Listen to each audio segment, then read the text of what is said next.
Dati kasi, eto sila, lumalabas dun. Gusto kasi nilang lumabas guys para kumain ng mga ibang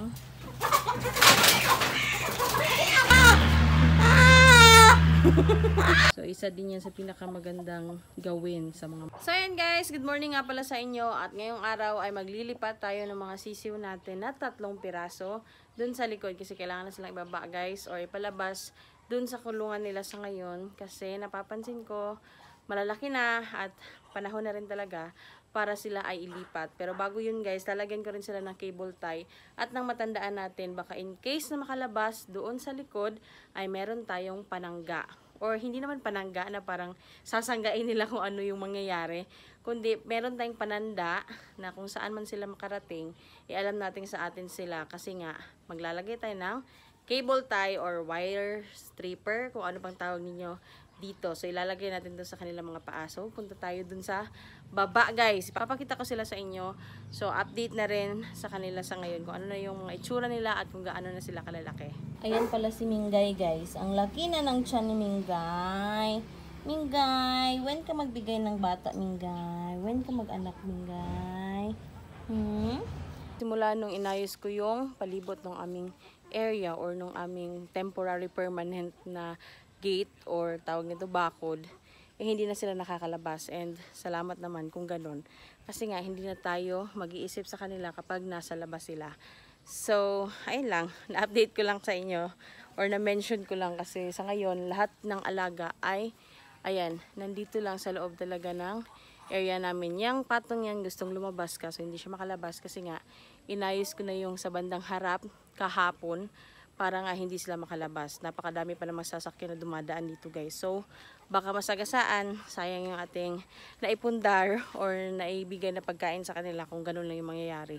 Kaya, prevention is better than cure talaga. Dati kasi, eto sila, lumalabas dun. Pupunta talaga sa labas. Kaya ngayon, nilagyan ko na yan halos lahat dyan. Or Phoenix ko kahapon. Kaya sa ngayon, ang lahat ng alaga natin ay nandito lang sa loob. Ayun o. Nandyan lang sila sa palibot talaga. Actually, yung iba dyan, naghihintay lang ng chance na mabuksan ko tong gate na to, o yung pinto na yan, na medyo, ano na rin guys, oldies na masyado kasi nga matagal-tagal na rin tong aming gate. So, anyway, naghihintay sila na makalabas dyan. Kaso, inayos ko na nga. Kaya, ayan, tamang liwaliw lang sila. Tulad yan guys, oh, di ba? Gusto kasi nilang lumabas guys para kumain ng mga ibang damo or mga iba't ibang uri siguro na insekto na nasa damo. Kaya ayan yung ginagawa nila. Pero kahit ganun pa man din guys, meron namang damo dito sa loob. Pero ewan ko ba kung bakit talaga lumalabas. Gustong gustong magpaabog every now and then na lumalabas sila. Pero anyway, okay lang yan guys kasi at least ngayon hindi na sila nakakalabas. Dito na nga tayo sa kanila. And ayan na yung itsura nila guys. Oh, medyo magulo na yung kanilang kulungan nga pala kasi nga hindi ko na ito nalinisan kasi plano ko talagang ilabas na to sila. Medyo against the light lang guys, pero ayan na. And ipapalabas natin yan isa-isa sila para ating malagyan ng cable tie. Yan yung nanay guys. Oh. Nandito pa naman si Duy Duy guys na napakaingay. Ayun. Iwan ko na lang sa'yo Duy. Oh. Siya yung nagsira lahat dyan. Sinira niya lahat.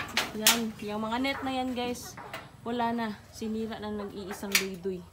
Iwan ko sa'yo Duy. Tingnan natin si Duy Duy guys. Nakita ko siya sa inyo, oh. Kakulit mo masyado. Ikaw nagsira dyan, oh. Diba guys, sinira niya lahat ng nandyan. Ayan. Pangalawang kulungan niya na to na dating breeding pen pa din namin. Ewan ko sa iyo, Doy. Kahit siya lang mag-isa dito, guys. Pero ang gulo-gulo.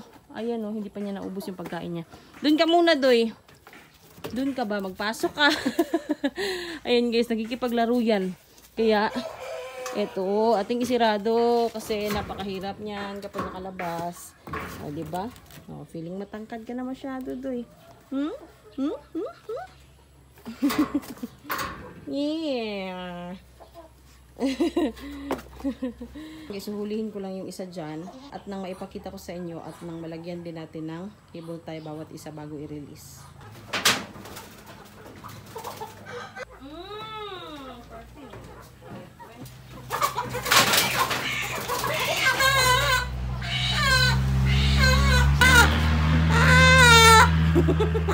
So, ayan guys, ito na yung isa sa tatlo. Ayan.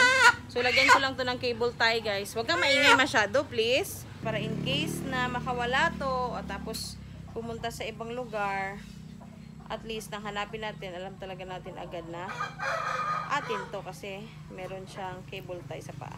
So, ayan, hindi ko lang sasagarin, guys, at nang may space pa. Para kapag lumaki siya, is madali lang or hindi pa siya talaga totally masakal yung kanyang paa. So, meron din pala akong nail cutter na dala kasi kailangan to para pamutol dun sa excess ng cable tie. Diba si Doydoy? Oh, ang ingay-ingay ni Doydoy. Nagpapapansin yan. So, eto guys, tanggalin natin yung dito. Ayan, madali lang. Ganun lang. Nothing special, guys. Walang kahit anong tutorial na kailangan. O, ayan guys. So, hindi siya na tuhulog. So, ayan. Tapos, i-release natin to dun sa likod ng ating bahay. So, ito guys. I-release na lang natin dito. Sama nung nanay. Ito yung nanay. Sige, doon na kayo. So, ayan sila guys. Mas maganda talaga kasi dito sa likod na rin. Sa ngayon, kasi malalaki na. At saka, malaki yung lawak nila dito. Etong area na to guys ay dito lang sa bahay namin. So medyo malaki yung area na nasasakupan ng pinagtitirhan namin. Kaya ayan, okay na nandito sila. At the same time guys, nakabakod din yan sa palibot. So in any case lang na makawala sila, at least yung sinabi ko kanina, kaya nilagyan natin ng cable tie yung mga anak niya. Lagyan din natin yung dalawang natitira dito na anak niya na lalaki parehas para naman din masabay natin sa nanay niya para may mag-guide sa kanila. Kasi ang mahirap dito, kapag yun walang guide tapos may chance na dito makapunta din sa area na kung saan mas marami yung mga alaga natin na mga dati na, may chance na baka bugbugin. So mas maganda na nandun pa rin yung nanay nakaalalay sa kanila habang nagsasanay na muna sa kanilang bagong range na ginagalawan sa ngayon. Nahuli ko na yung dalawa, medyo struggle lang tayo pero kahit ganun pa man, okay lang. Kakayanin natin to. Ito na yung isa, o diba, parang ano lang, parang gun lang or baril. Pero anyway, ito na yung isa guys, ayan. Hindi ko lang maayos sa paghawak guys kasi hinuli ko na yung dalawa. Nang sa gayon, malagyan agad natin. So ito naman yung isa. O diba, napakaganda ng kulay. Mga itim sila halos lahat guys, talaga yung mga kulay na gusto namin. Eh, ito talaga yung piniserve namin or iniwan talaga namin sa mga ilan sa mga breeding namin noon. At saka yung mga parents nila talagang hindi namin winala.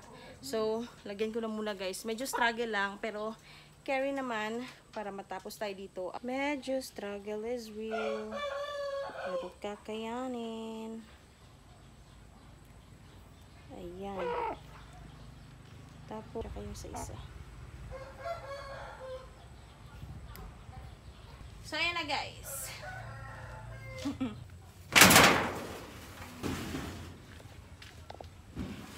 So, ito guys, pakawala na natin. Ayan. Doon. Okay. Ayan guys, at least, meron silang guide na isang nanay. Tapos, 3 sisiw. Yan yung 3 sisiw guys na natira dun sa pinaglimliman ng isa. Kaya hinayaan na lang namin. And sa ngayon, i-range na muna natin sila dito sa likod at nang masanay sila. Kasi anytime soon din, yung nanay nila, possible na yan na magpakasta talaga. Yung mga pato din pala namin guys ay nandito sa likod. Ayan, naka-standby sila sa ngayon dyan sa merong semento. 2, 4, 6, 8. Yeah, that's correct. 8 piraso yan sila guys. Kasi yung mga ilang 3 siguro yun, na disgrasya kasi yun. Hindi namin nabantayan, kaya yan lang yung natira. Pero anyway, okay na rin. Kasi nga, up tuwing my birthday, at least meron tayong konting panghanda dyan na mga patutin. Ayun na sila dito ngayon guys. And mamayang hapon, bibisitahin ko na lang to sila kapag magpapakain ako. Para din makita ko kung ano yung sitwasyon nila, kung medyo okay ba. Or kung ano bang mga pwede pa nating ma-encounter na mangyayari dito. Kasi nga, baka sumabit itong ilan dito sa mga damo. Kasi nga hindi sila pasanay talaga sa range. Yan o, yung nanay guys kumakain na ng damo. Ayan. So isa din yan sa pinakamagandang gawin sa mga manok talaga. Yung naka-range. Lalo na kung may mga area kayo na malalaki. Maganda yan guys kasi nga at least nakakain sila ng damo, which is healthy living. Sa tao nga vegetable maganda rin talaga. Sa kanila din guys yung damo yung pinakamaganda din. Kapag meron lamang ding available na area na pwedeng i-free range sa kanila. So ayun guys, pinagpapawisan na tayo sa ginagawa natin. Pero anyway, yun nga, sa ngayon wala nang nakalagay dito na mga sisiw or anything. Kaya titingnan din natin yung ilang pang mga pugaran or yung pugaran nung last time talaga na nasa terrace namin nakalagay or yung nangitlog na inahin nila sa terrace.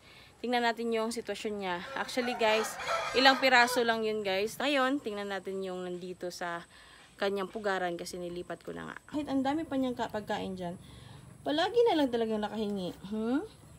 Palagi kang nakahingi. Gawin ka naman din kilawin. Ayan guys. Uy, mukhang may sisiw na siya. Ayan na. Ang cute ng mukha. O, diba? Ay! Grabe talaga ito si Doy Doy guys, oh.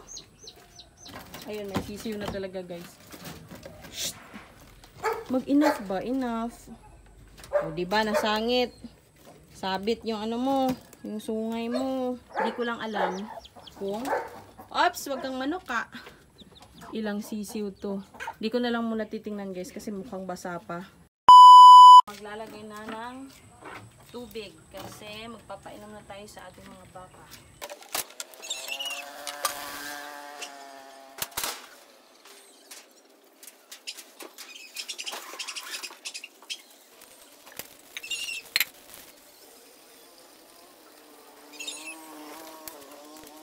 Ayan guys, pawisan na tayo. Hindi pa man tayo nakakapunta sa mga baka at kambing. Pero anyway, tapos ko na rin yung aming nag-iisang alagang baboy na sikasuhin. And nakapaglagay na tayo sa ating mga container. So maya maya lang guys, aalis na naman ako para nga sa aming mga kambing. Ito guys, ito na yung takip niya. Tapos itong isa, nahulog to ni partner ng kakaraan. Kaya ganyan na yung nag-iitsura. Meron akong tinapal dyan. Actually para sa yero yan eh. So wala tayong available na para sa plastic, kaya okay na rin yan guys kahit paano para magamit ko na lang. Tapos ayan yung dadalhin kong balde para maliit lang, hindi masyadong mabigat. Tsaka kukuha na lang ako ng asin kasi kailangan lagyan ng asin guys para sa mga baka tsaka kambing kasi mas nagpapagana sa kanila yun na kumain ulit. So yun guys, alis na muna ako and balik ako sa mga susunod natin na vlog kasi magpapainom tsaka magpapastol ulit ako ng aming mga baka. Yun lang. Thank you for watching. Sana nag-enjoy kayo. Goodbye guys! Dati kasi eto sila lumalabas dun. Gusto kasi nilang lumabas guys para kumain ng mga ibang